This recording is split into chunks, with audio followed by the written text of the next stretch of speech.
Radiofónicas FEJER con el apoyo de la Cooperación Española en Guatemala y Seek for Change.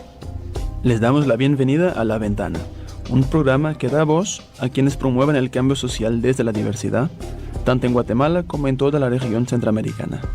Hablamos con personas involucradas en organizaciones nacionales e internacionales y movimientos sociales para conocer sus historias, logros y desafíos, esperando abrir la mirada hacia multiplicidad de experiencias que se desarrollan en los territorios.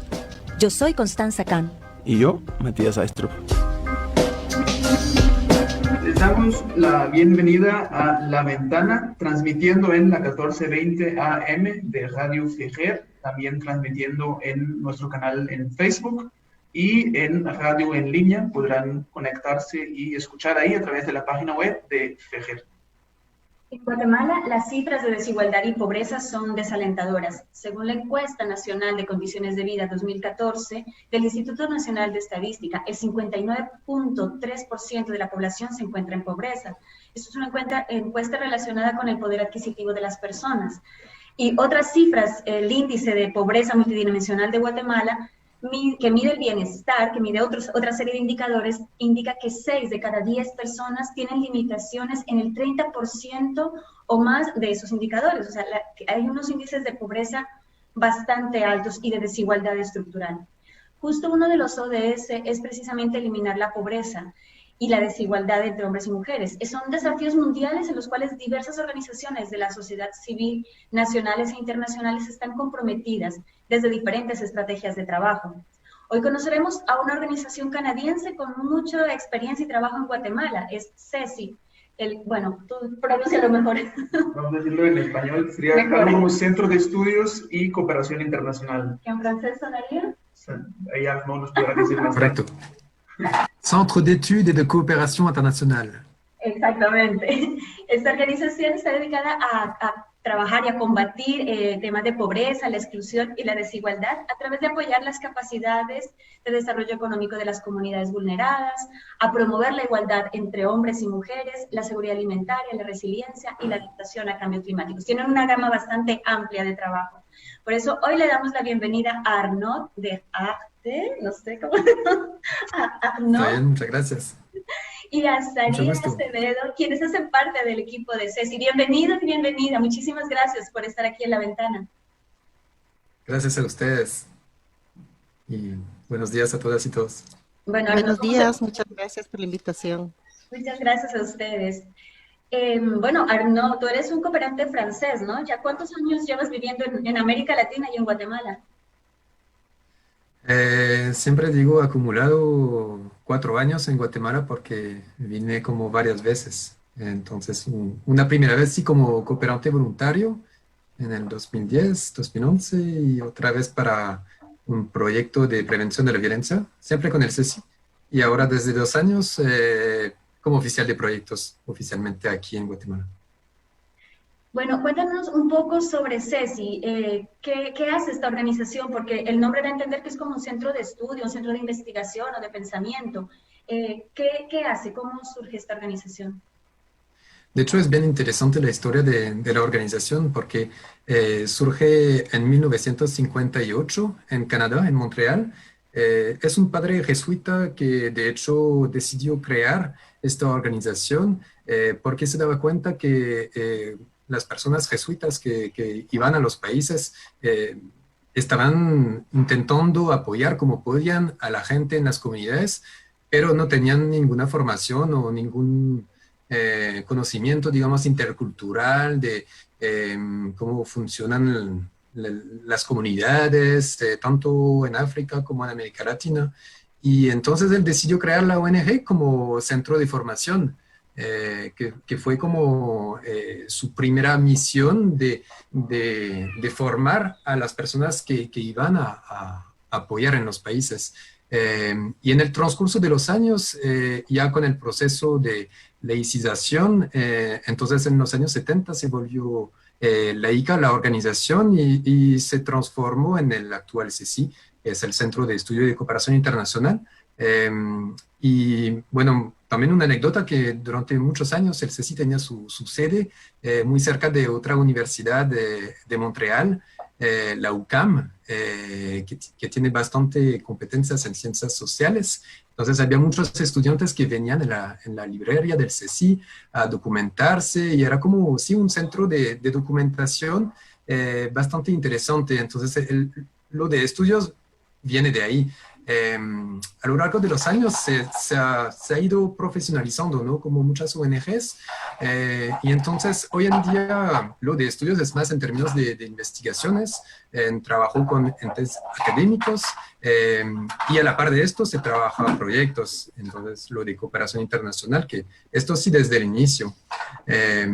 Pero también desde el inicio lo interesante es de ver que, bueno, al inicio eran padres jesuitas que iban a apoyar en los países, y después ya empezó a abrirse totalmente, y la cooperación voluntaria entonces se ha impuesto, digamos, como herramienta principal del CECI para apoyar en los diferentes países de intervención. Entonces eso, digamos que son las cosas constantes que han tenido en el transcurso de un poco más de 60 años por parte del CECI. Y actualmente CECI es una organización bastante grande, porque por lo menos mirando en los países en que tenían presencia, mirábamos que, pues, que están en varios continentes. ¿Dónde trabajan y cómo se articulan, digamos, cuáles son las prioridades de CECI si trabajan en distintos continentes? ¿Hay una línea estratégica de prioridades que son iguales en América Latina o en África? ¿O depende mucho de cada país? ¿O cómo es esa articulación? Sí, gracias por la pregunta. Pues de hecho el CECI está en cerca de 20 países, actualmente 17, pero puede variar dependiendo de los proyectos, ¿no? Entonces, la manera que funciona es interesante mencionarlo porque está cambiando también. Hay una sede internacional que ahora llamamos Secretariado Internacional, que está basada en Montreal, en Canadá, y los países de intervención. Entonces, que cada país o casi todos los países tienen una oficina. Hay ciertos países como El Salvador, donde tenemos más una representación, por ejemplo, que una oficina, pero generalmente hay una oficina en cada país y estamos en 5 países de América Latina. Acá estamos en Guatemala, El Salvador, en Haití, en Bolivia y en Colombia. También estamos en países de África, en 9 países y en 3 países de Asia. Y bueno, actualmente lo que nos rige, digamos, es un proceso de internacionalización y de descentralización. Es decir, que creo que actualmente estamos como 8 oficinas países que estamos en el proceso de autonomización, de buscar la autonomización, lo que significa que es un reto importante a nivel de la organización porque sí dependemos de una estructura y unos lineamientos a nivel internacional, pero también estamos ganando más y más en autonomía, como es el caso aquí en Guatemala desde un par de años. Bueno, a nivel internacional tenemos orientaciones estratégicas que varían, cambian cada 4 o 5 años. Justo ahora en 2020 estamos cambiando de orientaciones estratégicas. Entonces, y eso muchas veces refleja el ejercicio de reflexión estratégica que tenemos como organización, dependiendo de nuestros enfoques. Y es bien interesante ver que ahora nuestros nuevos enfoques, pues tenemos 3, que uno es el empoderamiento de la mujer y los derechos de las mujeres. Esto va en relación con los ODS 5 y 8. También tenemos a un enfoque que posiciona a las mujeres como agentes de cambio, actores frente a los cambios climáticos. Entonces, es en términos de empoderamiento para que puedan hacer frente al cambio climático. Entonces, esto, obvio, nos habla bastante aquí en Guatemala. Y finalmente tenemos un tercer eje, que es el trabajo en contextos precarios y en crisis prolongadas. Y esto estamos viendo que también, no solamente en América Latina, sino en otros países, más y más vemos crisis prolongadas. Eso ya se estaba planteando antes del COVID, pero podemos pensar ahora en las tormentas, en la inseguridad alimentaria que que hay aquí en Guatemala, el tema de migraciones que hay tanto aquí en Mesoamérica como, por ejemplo, desde Venezuela y otros países como Colombia, Ecuador, Perú. Entonces son como nuevos retos y estos tres enfoques van ligados a estos retos que hay en el mundo. Guatemala, ustedes están desde 1990. ¿Cómo fue que surgió aquí en Guatemala, en este país, y qué prioridades tenían en aquel entonces? Sí, buena pregunta. Aquí en Guatemala el CECI empieza a trabajar en el marco de las poblaciones retornadas del conflicto. El CECI tuvo un acompañamiento de comunidades tanto en Huehuetenango como en Quiché, en la franja transversal del norte, de población que estaba refugiada en México, más que todo, y que estaba retornando. Entonces hubo como proyectos tanto con financiamiento de Naciones Unidas como USAID para apoyar a las organizaciones en su recuperación económica, en su desarrollo local, comunitario, la recuperación muchas veces de las cosas que habían perdido a nivel económico, bueno, a todos los niveles, social, de educación, de salud. Entonces, fue un acompañamiento más que todo a estas comunidades. Y en el transcurso de los años 2000 ya ha venido como diversificándose el apoyo del CECI en Guatemala. Si hablamos, por ejemplo, hoy en día el CECI tiene 5 proyectos y o programas. Tenemos a este proyecto que coordina Saria, que es el proyecto de mujeres, ella lo va a hablar más adelante, tiene que ver con la justicia y, bueno, los derechos de las mujeres indígenas y su acceso a la justicia.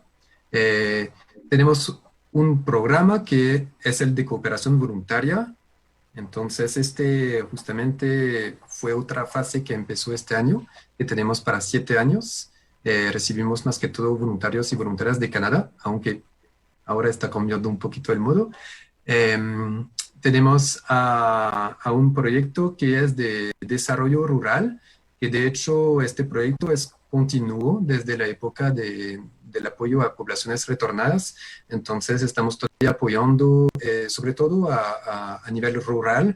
Es un proyecto de desarrollo económico rural que ha sido como enfocado también a Huehuetenango, al Quiché, en caficultura y en otros temas. Entonces ahora vamos a ver cómo ampliar esta intervención y tenemos la intervención actualmente tanto por el COVID que por las tormentas. Eso es otra intervención que tenemos bueno, desde ya décadas en el CECI a nivel internacional y en Guatemala regularmente estamos haciendo frente a desastres naturales y a otras confrontaciones, ¿no?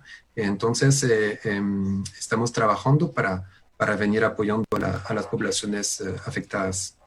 En estos varios proyectos y programas que estabas mencionando, pues habrá una parte que es la ejecución de los proyectos y el trabajo en el terreno, pero también se mantiene algún componente de estudios que mencionabas al inicio. O CECI ha ido evolucionando a centrarse más en la parte de ejecución. Sí, ajá, exactamente. A lo largo de los años, sí, el CECI ha ido más en el lado de ejecución. Diríamos, tal vez en los 15, 20 últimos años fue más el desarrollo interno, pero yo les conté los 3 enfoques de programación, pero hay de nuevo en la mesa el hecho de trabajar a nivel académico, a nivel de investigaciones. El CECI ya se plantea para los próximos años de trabajar, de desarrollar más esta parte. No es que ha desaparecido tampoco, porque siempre estamos haciendo investigaciones y bueno, siempre en los proyectos diagnósticos, estudiando la situación de los temas que estamos abordando. Entonces, eso sí es una constante, digamos, pero más a nivel de investigaciones. Entonces, no como centro de estudio como tal. Pero Bueno, siempre hay formación de los cooperantes en Canadá, entonces ha tomado más esa forma de formación. También se da un curso de introducción a la cooperación internacional que está abierto a todo el público canadiense. Entonces hay también todavía esta formación que perdura desde el inicio del CECI. Bueno, Arnaud Faría, vamos a ir a una corta pausa y regresamos en breve para seguir hablando sobre esos proyectos que desarrollan aquí en Guatemala. Y se firmó la paz. Hace 24 años, con la firma de los acuerdos de paz, se tenía la esperanza de cambios importantes en nuestra sociedad. Pero los gobiernos han dejado por un lado la agenda de la paz y las actuales autoridades pretenden cerrar instituciones producto del proceso de paz. La existencia de estas instituciones ha sido de gran importancia para las víctimas sobrevivientes y la población en general en la búsqueda de la memoria, verdad y justicia. La paz, nuestro derecho. Defendámosla. Mensaje de coordinación Genocidio Nunca Más. En Guatemala, miles de familias mayas fueron víctimas de los planes estatales de destrucción y muerte durante el gobierno del general Romeo Lucas García, calificados falsamente por inteligencia militar como enemigos del Estado. Hoy sus familiares rompen el silencio para que se conozca la verdad y luchan valientemente contra la impunidad. Así los abuelos y abuelas contribuyen a construir la Guatemala justa, equitativa, incluyente, solidaria y digna que todos y todas queremos. No tenga miedo, póngase la mano en la conciencia y atrévase a soñar un país distinto, una Guatemala diferente. Monseñor Gerardi Conedera. Un mensaje de la Asociación para la Justicia y la Reconciliación y la Oficina de Derechos Humanos del Arzobispado de Guatemala en el marco del 10 de diciembre, Día Internacional de los Derechos Humanos.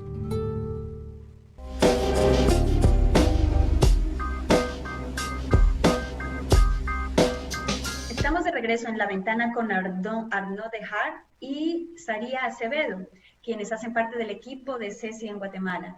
Antes de la pausa nos contabas sobre los proyectos que están trabajando aquí en el país. Hablabas de desarrollo rural, de género. ¿Qué equipo se estructura aquí como CECI? ¿Ustedes trabajan con personal propio o también trabajan en alianza con contrapartes locales? ¿Cómo es ese funcionamiento? El funcionamiento es básicamente el mismo en todos los países. Trabajamos con organizaciones locales. Y bueno, como lo decía, tenemos también un equipo nacional en casi todos los países, pero trabajamos en alianza con organizaciones locales que contemplamos que son las mejores posicionadas para hacer las intervenciones a nivel comunitario, a nivel local. También trabajamos con los diferentes niveles. Es importante para nosotros estar en relación con los gobiernos locales o en el caso de Guatemala, por ejemplo, las autoridades ancestrales, pero también a nivel departamental, a nivel nacional, estar trabajando de la mano con las políticas públicas, con los entes de los países. Entonces, en Guatemala como en otros países funcionamos bastante de esta manera. Ajá. Es un tema, creo que es compleja la pregunta, la respuesta sí, a nivel de cooperación internacional de organizaciones de otros países, como es el caso de CECI, ¿cómo es el trabajo de coordinación con las organizaciones socias a nivel local, que pues tienen sus formas de trabajar, sus prioridades quizás, sus dinámicas propias, y CECI o otras organizaciones internacionales pues tienen sus propias dinámicas y prioridades? ¿Cómo es esa coordinación de lograr que esas alianzas funcionen y que se compartan prioridades, que se compartan metodologías, formas de trabajar? ¿Es difícil? ¿No? ¿Cómo se hace? Si nos puedes contar un poco. Muy bien. Pues sí, de hecho, esto ha sido una fortaleza. Yo me acuerdo de una consulta que hicimos en el año 2014 con muchas personas de diferentes países sobre cuáles eran, según ellos, las fortalezas de CECI, sus debilidades y todo. Y una de las fortalezas mencionaban que cabalmente el CECI estaba capaz de trabajar a nivel local, a nivel comunitario, y de dar chance, digamos, a las organizaciones locales de desarrollar sus propias agendas. Entonces, es un trabajo que se hace mucho de la mano. Claro que dependiendo de los proyectos, los donan siempre como una visión de o ciertas prioridades que hay que cumplir. Entonces, también se hace del otro lado un trabajo de matching con las organizaciones a nivel local. Y bueno, hablando de donantes, de hecho, nosotros como ONG canadiense, hasta ahora la mayoría de financiamientos vienen del gobierno de Canadá y una política de ayuda internacional feminista. Entonces, en este caso, digamos que nos apoya en nuestros objetivos porque como trabajamos con organizaciones feministas, con organizaciones de mujeres y que trabajamos en empoderamiento económico de las mujeres, pues ahí va bastante alineado. Entonces no hemos tenido últimamente tantos problemas, digamos, para alinear nuestras prioridades. Pero sí, creo que la filosofía va más allá, o sea que el CECI desde su inicio ha intentado entender lo mejor posible lo que se hace a nivel comunitario y adaptar las soluciones, las intervenciones a lo que se plantea desde lo local. Hay como siempre enlaces que hacer, ¿no? Como decía antes, con el nivel nacional, que a veces sí es complejo, ¿no? Si pensamos a nivel de Guatemala, que difícilmente el gobierno central está llegando en todas partes, ¿no? Por falta de recursos, etcétera, ¿no? Entonces, ahí es, en este caso, sí es donde podemos hacer una articulación y hacer una plusvalía, digamos, tener un valor agregado para trabajar juntos con el nivel local, con el nivel comunitario. Sabes que desde a nivel macro la organización se considera y se abandera como una organización feminista. Eso es muy interesante porque en el mundo de la cooperación todas las agencias, organizaciones dicen que trabajan con enfoque de derechos, pero muchas veces solo se limita a una lista de participantes en donde están las mujeres, hombre-mujer. ¿Ustedes cómo dan ese paso para considerarse una organización feminista? ¿Y cómo en la práctica, cómo lo viven? ¿Cómo transversalizan ese enfoque de igualdad de derechos y participación de las mujeres? De hecho, hace muchísimos años que tenemos una política de igualdad entre mujeres y hombres, una política de equidad de género desde 1992, más o menos cuando llegamos aquí a Guatemala. Entonces, ha ido como consolidándose y hay ciertos que han ido fortaleciéndose. Por ejemplo, hace un par de años que tenemos un marco de empoderamiento económico de las mujeres y también que estamos viendo a través de investigaciones el tema de la resiliencia de las mujeres frente a los cambios climáticos. Entonces, eso por una parte, digamos que ha venido consolidándose. Pero el tema de hablar como ONG feminista, eso es bastante nuevo.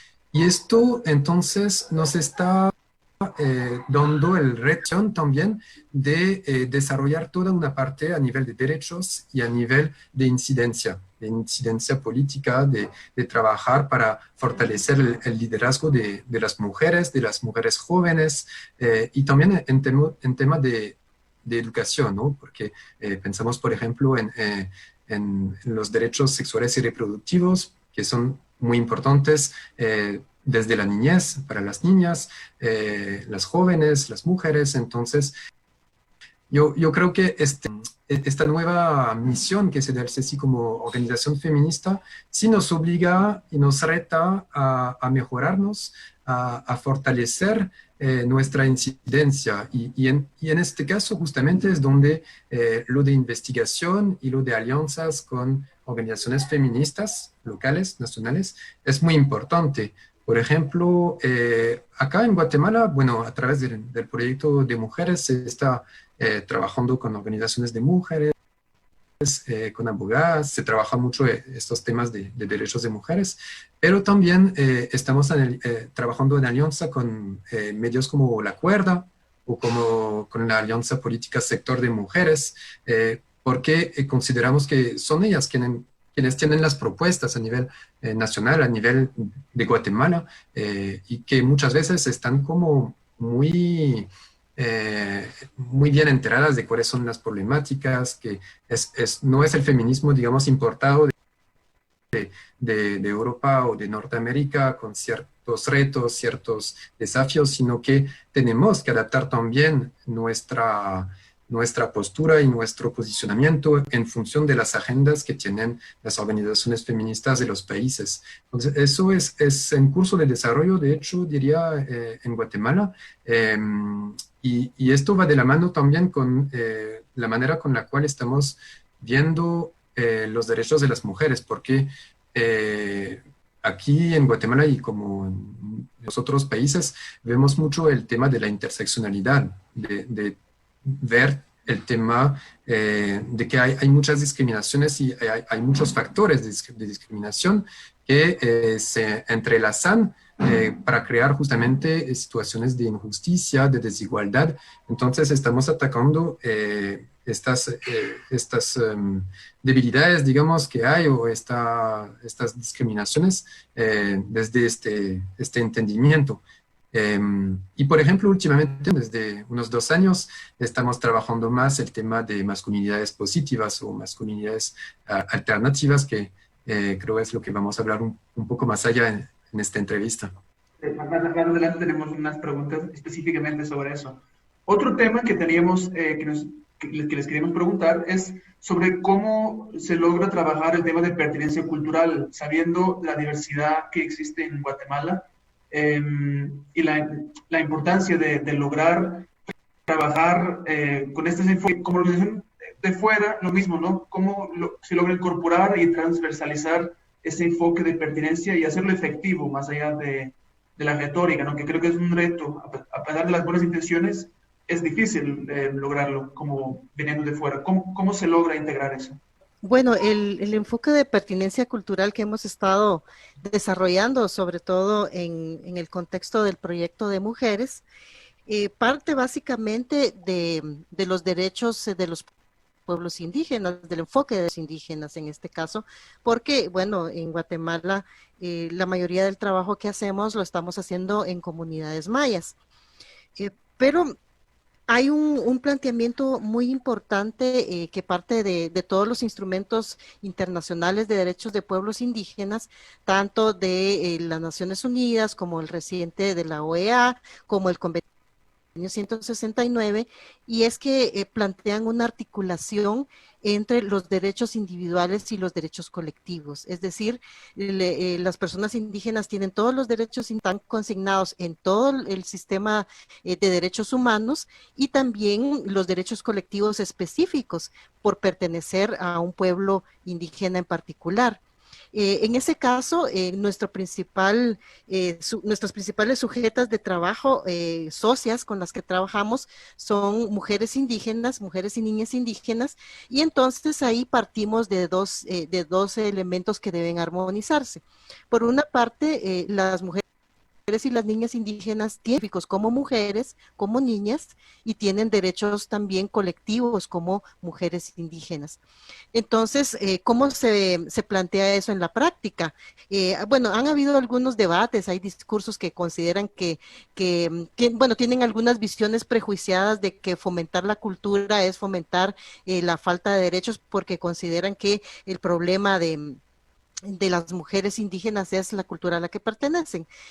Pero, digamos, en un enfoque de derechos humanos y partiendo de estos colectivos de las mujeres indígenas, se debe buscar la armonización entre ambos derechos. Es decir, en el enfoque de derechos humanos no hay derechos más importantes que otros. Todos los derechos los debemos de disfrutar las personas de manera simultánea. Ese es el ideal, ¿no?, de los derechos humanos.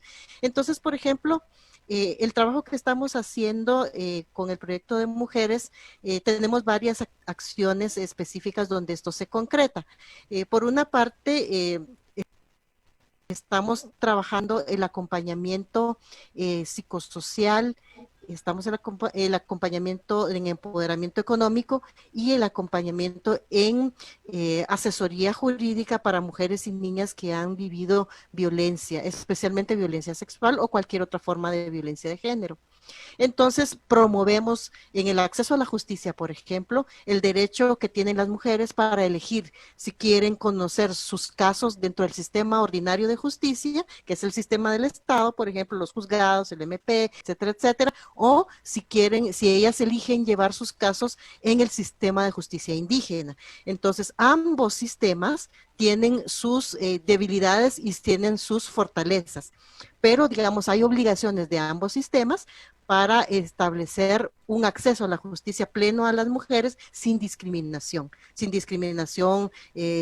racial en el caso del sistema ordinario y de género y sin sesgos de género en el caso del sistema de justicia indígena.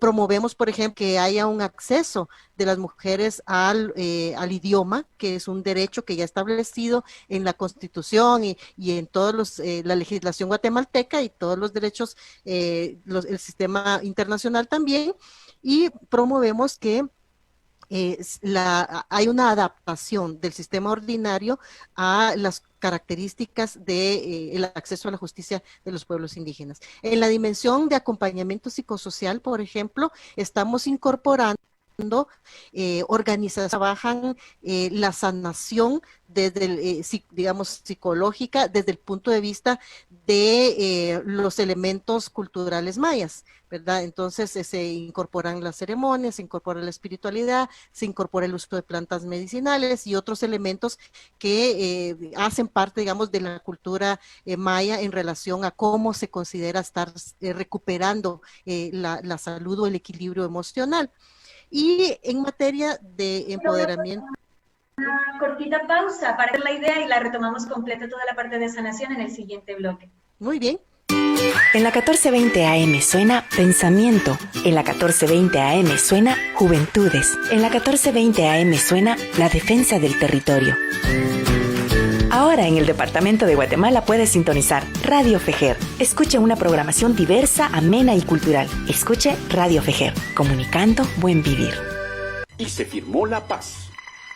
Hace 24 años, con la firma de los acuerdos de paz, secciones y políticas para transformaciones sociales. La institucionalidad de la paz en Guatemala son instituciones que velan para que el Estado respete los acuerdos de paz y para que repare dignamente a la población víctima de graves violaciones a los derechos humanos. Este gobierno pretende cerrar estas instituciones, provocando un gran retroceso en materia de derechos humanos y paz. La paz, nuestro derecho. Defendámosla. Mensaje de coordinación.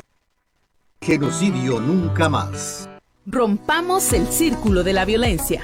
Si eres mujer y sufres de violencia física, psicológica o sexual, llama a los teléfonos de emergencia en los cuales tienen la obligación de atenderte.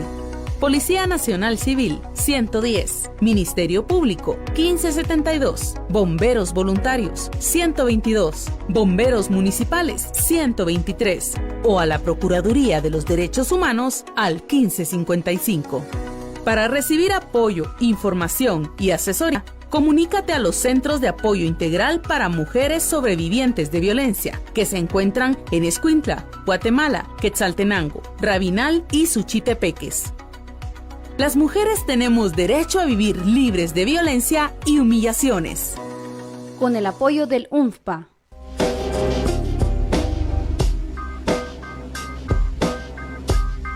Continuamos en La Ventana con Saria Acevedo. Ella es la coordinadora de Derechos y Justicia para las Mujeres y las Niñas en CECI. Antes de la pausa nos hablabas sobre el programa, es un programa, me imagino, que se llama De Mujeres. El objetivo central es destinado más que nada a los derechos de la parte jurídica de las mujeres a nivel macro como programa. El enfoque principal precisamente es acceso a la justicia para mujeres y niñas indígenas que han sufrido violencia, especialmente violencia sexual, pero también otras formas de violencia de género. Entonces, bueno, es el enfoque básicamente. Y la parte, por ejemplo, del racismo, ¿también se aborda desde este programa en alguna línea de trabajo? Sí, realmente Finalmente, el reconocimiento de que vivimos en una sociedad que ha estado estructurada alrededor del racismo es algo fundamental que aplicamos en todo el proceso, porque, digamos, este enfoque de acceso a la justicia, el acceso a la justicia en Guatemala, ¿qué implica? Implica saltar una serie de barreras históricas que limitan el acceso a la justicia, no solo de los pueblos indígenas en general, pero con especial énfasis en las mujeres indígenas, que son las que han estado más excluidas de todos los accesos a la justicia, a la educación, a la participación y a la representación política. Entonces, cuando hablamos de acceso a la justicia, el concepto que se tiene en el proyecto, y ahí es donde se ve la integralidad y cómo articulamos ese reconocimiento de que hay racismo, de que hay exclusión, de que hay desigualdad de género, de que hay desigualdad económica, es que las causas por las cuales una mujer no acceden a la justicia son varias. Hay limitaciones de carácter económico, es decir, en Guatemala acceder a la justicia es caro. Hay limitaciones de carácter lingüístico, tenemos un sistema de justicia que no se adapta a lo que somos como país. Entonces, a pesar de que hay legislación que obliga, no se brinda el acceso a la justicia en el propio idioma. Hay limitaciones de carácter geográfico, es decir, el sistema de justicia, especialmente el sistema ordinario de justicia, no tiene cobertura en todo el país. En esos casos, pues es la justicia indígena la que se encarga en su mayoría de resolver la mayoría de las situaciones de justicia que busca no solo los pueblos indígenas, sino en especial las mujeres indígenas. Y por otra parte, hay una barrera que es una barrera más cultural, es decir, el concepto de justicia del sistema ordinario de justicia no tiene nada que ver con el concepto de justicia de las mujeres y de los pueblos indígenas. Entonces son 4 barreras que tratamos de solventar, pero hay otras barreras más, es decir, cuando una mujer es violentada, una mujer indígena es violentada y requiere recuperar su equilibrio, su proyecto de vida, el acompañamiento psicosocial, si es un acompañamiento que solo considera a las personas desde un punto de vista homogéneo culturalmente, no siempre es útil para recuperar ese equilibrio y ese proyecto de vida de las mujeres y las niñas indígenas. Entonces ahí es donde hemos incorporado toda, digamos, una línea de trabajo que organizaciones como CACLA, como ADICI, que es nuestra socia Alta Verapaz, han desarrollado sobre el concepto de sanación desde la cultura maya. Y por otra parte, el empoderamiento económico también es muy importante. Sabemos que las mujeres y las niñas, si no tienen independencia económica, es muy difícil que trabajen en la justicia, que busquen acceder a una justicia cuando hay una dependencia económica. Entonces, por eso es que también tenemos una línea de trabajo que hace énfasis en aspectos como aspectos que las mismas mujeres y las niñas quieren desarrollar desde su propio contexto. Entonces tenemos experiencias de desarrollo, digamos, de la tradición textil, que es muy propia en la región de Sololá. De hecho, tenemos una socia, por ejemplo, el Consorcio de Organizaciones de Santiago Atitlán, es una socia de mujeres sutujiles, sobre todo, que han recuperado la tradición textil, han hecho una recuperación de una gran variedad de colores de la paleta maya, que están incorporando a productos textiles que venden al turismo, venden a nivel también nacional y que están recuperando las formas de tintes naturales para sus proyectos y a la vez dan acompañamiento jurídico a las mujeres y a la vez las capacitan para digamos, la calidad del producto, no solo, bueno, la parte textil la aprendemos con las madres, con nuestras abuelas, pero digamos, cómo hacer una costura que sea adaptada al mercado, diseños nuevos de cosas que están saliendo, o sea, se incorpora, se trata de articular lo que con las necesidades y los saberes que tienen las mujeres y las niñas indígenas. En el caso de Alta Verapaz, con ADICI, por ejemplo, se está recuperando los sistemas propios de producción agrícola, el sistema MILPA sobre todo, que busca garantizar la seguridad alimentaria y también que tengan opciones de vender en el mercado alternativo, las personas que ya están pensando en consumir ecológico, en consumir sano, en recuperar semillas nativas y una serie de iniciativas interesantes. Y este tipo de programa desde CECI, pues lo has explicado y suena bastante integral. ¿Se trata de un proyecto con inicio y final o es un programa que que se promueve de forma permanente, digamos, o cómo funciona a nivel de programa, o qué significa que sea un programa? Pues ahorita es un proyecto. Es un proyecto que inició en el año 2018 y que llevamos ya, digamos, este es su tercer año de ejecución. Hay intenciones de darle continuidad, de buscar una segunda fase, a lo mejor en algún momento se vuelve un programa permanente, que yo creo que sería algo muy interesante, porque hay esfuerzos que no se compatibilizan con el nivel de duración de los proyectos, ¿no? Es decir, por ejemplo, promover cambios importantes en el acceso a la justicia de las mujeres indígenas no es algo que logramos de un momento a otro.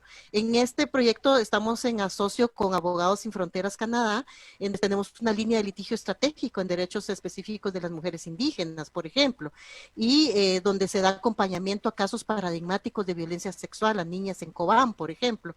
Pero sabemos que en Guatemala acceder a la justicia no es fácil, es decir, los casos mueren ya sea antes de llegar al sistema de justicia por todas estas limitaciones previas que ya hablamos, pueden morir dentro del sistema de justicia porque no se les da trámite adecuado y hay impunidad, o sea, el problema de la impunidad en Guatemala es muy serio y muy profundo, o una vez que ya se logran los casos, se logra a lo mejor una sentencia positiva y a lo mejor si tenemos una buena gestión y suerte de que los juzgadores resuelvan conforme a la legislación vigente y logramos una sentencia buena, reparadora, muchas veces estas sentencias no se implementan nunca, o hay que estar haciendo prácticamente un nuevo litigio para que se implemente lo que ya el sector justicia emitió a través de su resolución. Entonces, hay retos de muy largo plazo.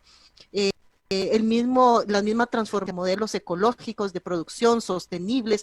Imagínense que ahorita, por ejemplo, con nuestra socia ADICI, que llevábamos ya 2 años trabajando, nosotros como proyecto, pero ellos ya tenían mucho tiempo previo, se perdieron todas sus cosechas y todo lo que habían desarrollado en cultivos orgánicos y recuperación de semillas y sistema milpa en las comunidades. Entonces nos toca empezar de cero nuevamente. Sí, sí. A raíz de lo del huracán.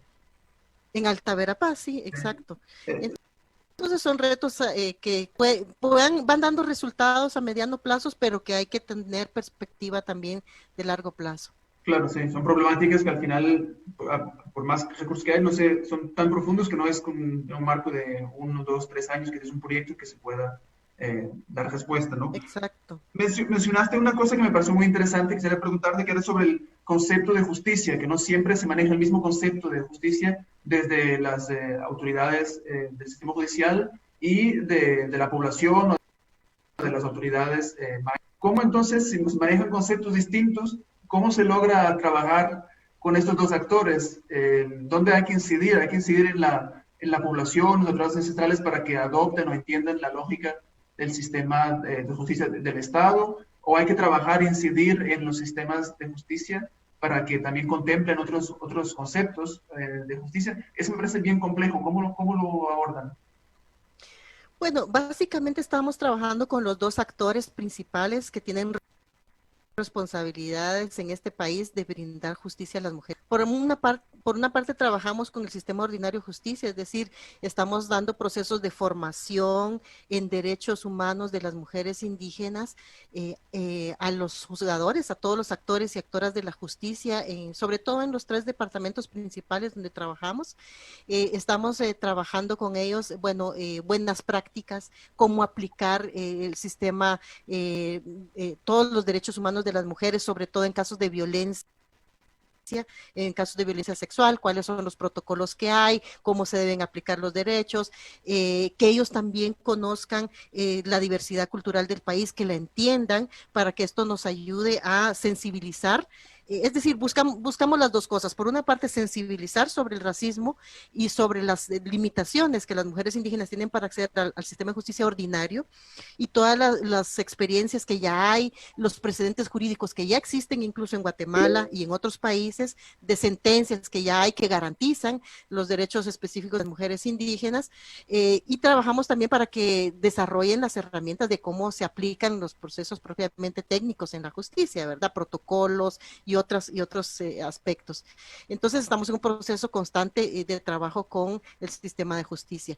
Por una parte, el litigio estratégico también tiene un papel educativo y de sentar precedentes importantes. Es decir, si agarramos un caso, lo apoyamos, lo asesoramos y lo llevamos al sistema de justicia y lo estamos acompañando y estamos vigilando que todo el proceso se lleve adecuadamente, que los derechos de las mujeres y las niñas se cumplan, porque también hay derechos dentro del proceso mismo, no solo, digamos, el resultado final del caso, la sentencia, sino que si se violan los derechos en la parte de los procesos, ¿verdad? Si no tiene intérprete, si hay una serie de factores. Por ejemplo, hemos estado apoyando al MP en relación a fortalecer algunos protocolos, como que ahora las mujeres que son violentadas, como se recopa como evidencia, entonces que se fomente la compra de indumentaria maya para que se les entregue, ¿verdad? Antes se les daba un pan y las mujeres indígenas pues siempre estamos con la idea de usar nuestra propia indumentaria. Digamos, estos son los tipos de cosas que trabajamos con el sistema ordinario de justicia. Por otra parte, vamos a hacer una corta pausa para entrar ya al último bloque y seguimos hablando sobre esta parte de justicia y del programa de mujeres. Muy bien. En la 1420 AM Pensamiento, en la 1420 AM suena Juventudes, en la 1420 AM suena La Defensa del Territorio. Ahora en el departamento de Guatemala puedes sintonizar Radio Fejer. Escuche una programación diversa, amena y cultural. Escuche Radio Fejer, comunicando buen vivir. Y se firmó la paz. Hace 24 años, con la firma de los acuerdos de paz, se crearon instituciones y políticas para transformaciones sociales. Este gobierno pretende cerrar como el Programa Nacional de Resarcimiento, la CEPAZ y la COPREDE, así como otras instancias producto de los acuerdos de paz. Los acuerdos de paz son ley vigente en Guatemala. La institucionalidad de la paz y de derechos humanos aún es necesaria en nuestro país. El cierre de estas instituciones es un grave retroceso para los pueblos que continuamos con la esperanza de un país más justo. La paz, nuestro derecho. Defendámosla. Mensaje de Coordinación Genocidio Nunca Más. Hijo, ya puedes venir a desayunar. Gracias, mamá. Ya voy. Qué orgullosa me siento de ti. Ya casi te gradúas. Has sido un estudiante muy responsable. Gracias, mamá. Pero tú también has aportado para que yo pueda lograr graduarme. Siempre revisas mis tareas, has asistido a cada una de las actividades del colegio, has lavado y planchado mi uniforme, siempre estás pendiente para que lleve la refacción. Cuando regreses ya tienes listo el almuerzo, limpias la casa y eso me ayuda a tener un espacio agradable para hacer mis tareas. Ay, mi hijo, lo hago con mucho amor, pero ahora entiendo que esto es una tarea que tienen que asumir tu papá y los demás hombres. Gracias, mamá, por todo el trabajo que haces cuidándome. Sin tu aporte, este éxito no sería posible. Yo te cuidaré ahora. Por un mundo donde el cuidado se comparta. Un mensaje del sector de mujeres con el apoyo de We Effect.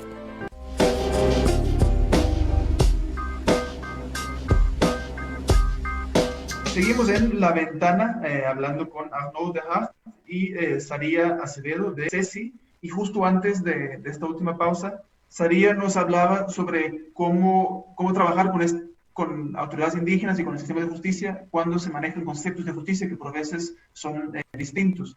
Entonces, Saria, creo, a mencionar cómo trabajan también con las autoridades indígenas. ¿Se nos pudiera seguir profundizando sobre eso? Bien, en el caso de las autoridades indígenas hay que establecer que, por ejemplo, las autoridades indígenas, según datos del mismo Ministerio Público, observan la mayoría de casos de violencia contra las mujeres en Guatemala, sobre todo en las comunidades.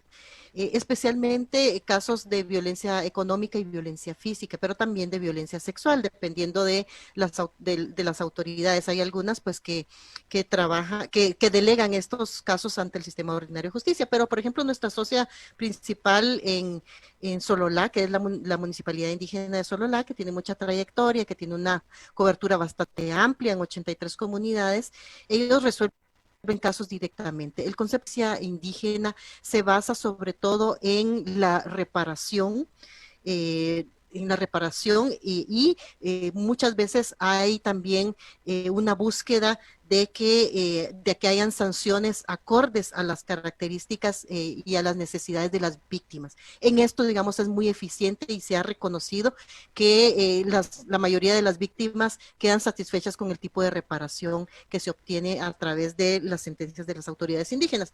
Pero esto no significa que, como pues estado sometidos a procesos de colonización, al impacto del autoritarismo en el contexto del conflicto armado, a fundamentalismos religiosos y a una serie de factores, que no hayan sesgos de género a la hora de la resolución o a la hora del abordaje de los casos de violencia contra las mujeres. Y esto las autoridades indígenas están muy claros, pero también están muy comprometidos en que fortalecer sus enfoques para que no haya sesgos de género. ¿Cuáles son los sesgos de género? Por ejemplo, bueno, que si una mujer es violentada, le dicen, bueno, tú tuviste la culpa porque no le haces caso a tu esposo, porque etcétera, etcétera, cualquier justificación. Entonces, hemos estado trabajando con las autoridades para fortalecer su papel.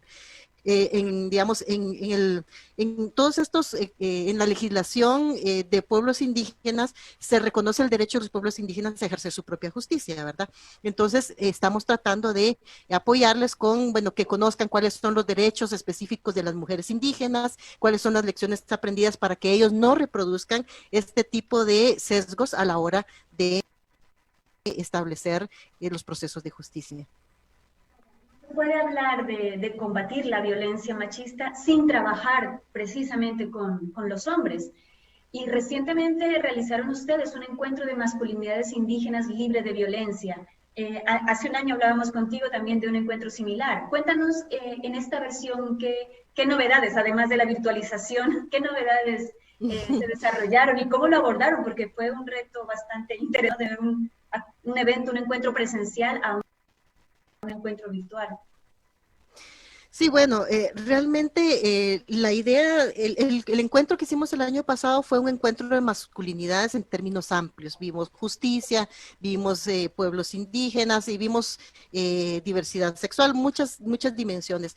Una de las recomendaciones que salió de este encuentro es que hiciéramos uno específico sobre masculinidades indígenas en un contexto centroamericano donde, bueno, Guatemala es el país que tiene una mayor proporción de población indígena, pero también hay comunidades indígenas en el resto de Mesoamérica. Esto incluye Centroamérica y México, ¿verdad?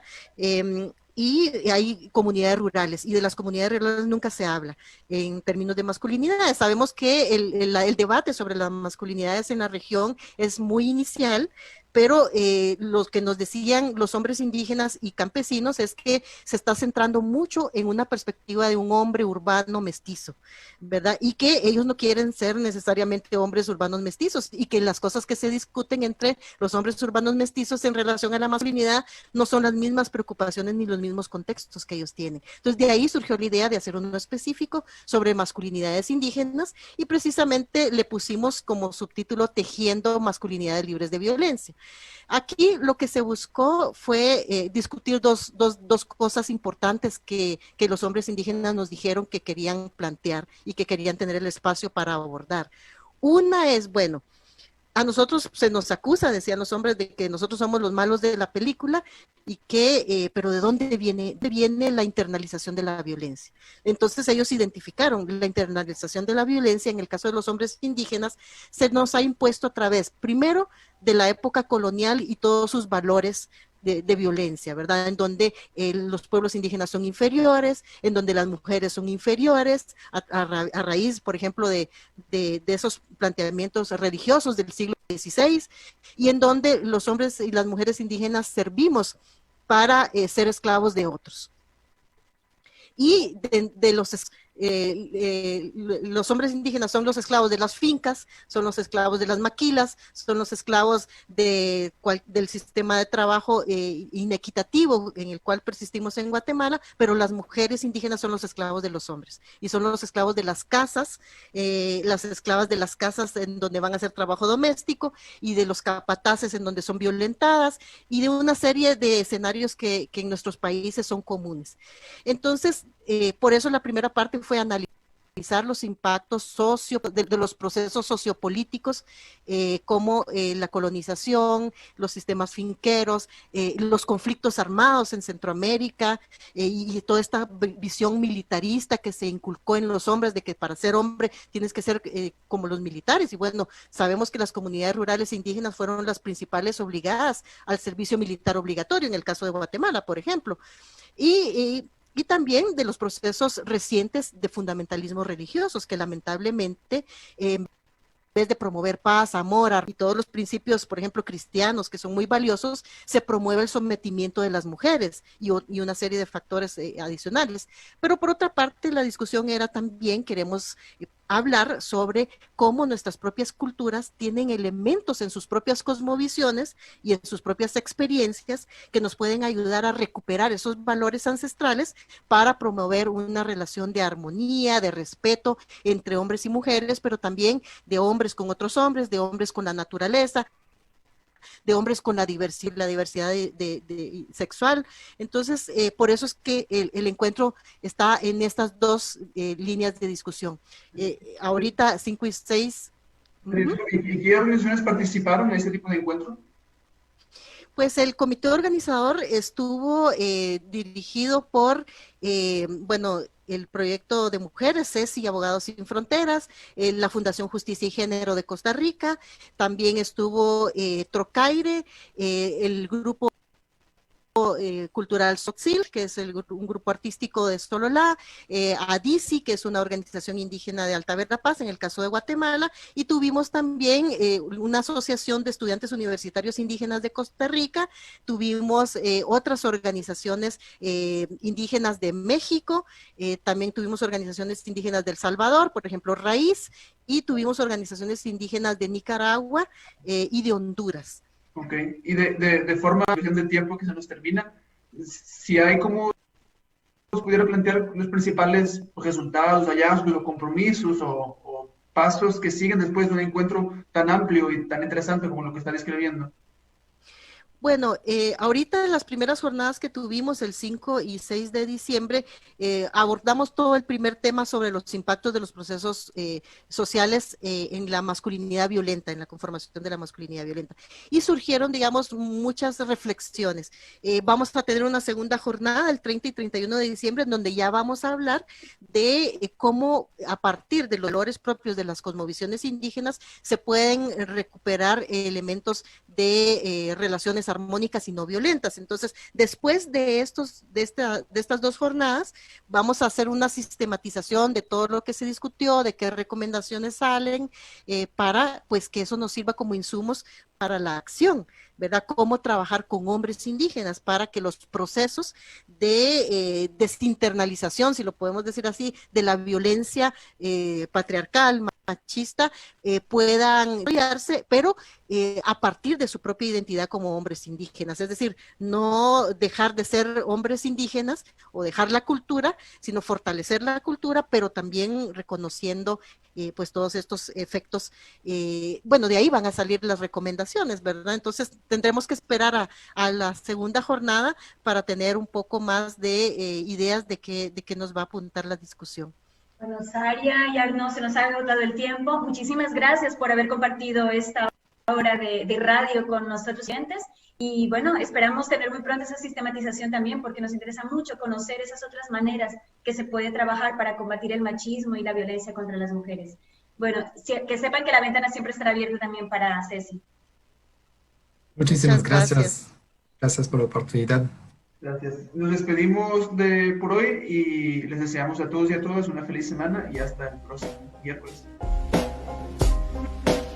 La música utilizada en este programa es de Sangre Maíz, de Grupo Semilla y Grapes. Este es un programa de la Federación Guatemalteca de Escuelas Radiofónicas FEGER con el apoyo de la Cooperación Española en Guatemala y Seek for Change. Esto ha sido La Ventana.